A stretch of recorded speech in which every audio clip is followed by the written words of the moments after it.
Amir Delgado had always been proud of his roots.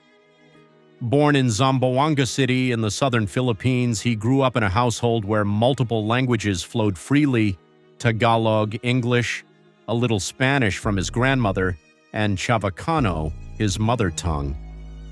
When he moved to the United States at 23, it was with a sense of hope and determination.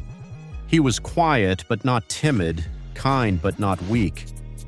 By the age of 31, Amir had built a humble life in Seattle, working as a community outreach coordinator for immigrant families and volunteering as a translator for local nonprofits. His reputation in the community was one of dignity and calm strength. On a breezy Friday afternoon in April, Amir stopped by a quiet downtown park after attending a meeting with a local refugee organization. He sat on a weathered wooden bench beneath the blossoming cherry trees, talking on the phone with his cousin back in the Philippines. He laughed warmly, switching easily between Tagalog and Chavacano as he recounted stories about his job and asked about family back home. Around him, people jogged by, walked their dogs, sipped coffees.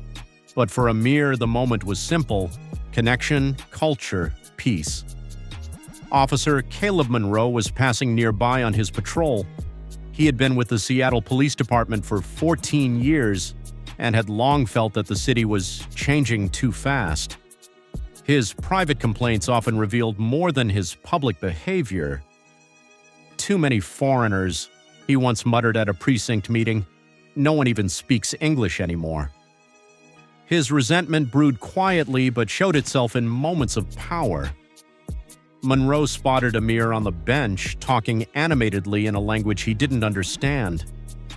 Monroe's eyes narrowed. "Looks suspicious," he said to himself, his hand brushing the taser on his belt. He approached Amir with a heavy step and a skeptical scowl. "Hey!" Monroe barked. "What language is that?" Amir, startled, turned toward the officer. "Sorry," he said, ending his call. "Was just talking to my cousin back home." Monroe took a step closer. "You speak English?" "Yes," Amir replied, his expression still confused but polite. Monroe's tone sharpened. "You got ID on you. What were you saying on the phone? You planning something?" Amir blinked. "I was just catching up with my cousin. I'm not sure why you're asking." "You were speaking something weird. That's not English," Monroe interrupted, his voice rising. "It's Tagalog, Filipino," Amir said. "It's my language." Monroe folded his arms, posture tense. "This is America. You're on public property talking in code. That's suspicious." "It's not code," Amir replied calmly. "It's just a different language. There's nothing illegal about speaking my native tongue." Monroe's eyes narrowed further. "Stand up. Hands where I can see them. You're resisting questioning." Bystanders began to notice. A young barista on break started filming from across the walkway. Amir stood slowly, palms up. "I'm not resisting anything," he said. "I haven't done anything wrong." But Monroe wasn't listening. He grabbed Amir's wrist and pulled out a zip tie. "You want to play games? We'll sort it out downtown." Amir winced, now fully aware of how quickly things were escalating. "I've done nothing wrong. I have rights." Monroe forced Amir to his knees, pressing his forearm against the back of his neck. "Shut up and stop resisting." At that moment, several people began shouting.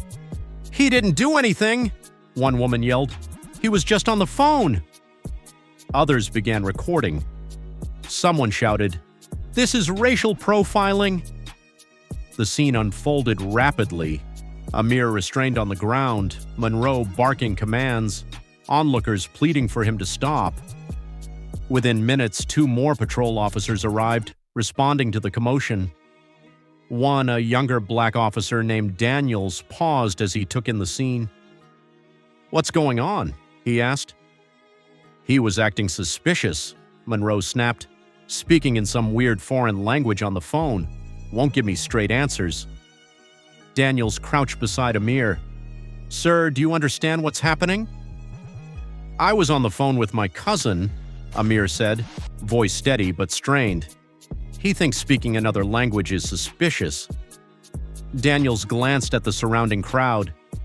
Did anyone see what happened? Multiple hands shot up. The young barista stepped forward, phone still recording. He was just sitting there, laughing, talking to someone. This cop just came up and started harassing him. Daniel stood, tension in his jaw. Uncuff him, he said to Monroe. What? Monroe's eyes flashed. Uncuff him, Daniels repeated. Monroe hesitated, then reluctantly complied. Amir stood slowly, brushing dust from his clothes. Daniels turned to him. You okay, sir? I think so, Amir said. I just want to go home. The crowd clapped quietly as Monroe, red-faced, stormed off without a word. The video footage spread like wildfire. By the time Amir reached home that evening, his NN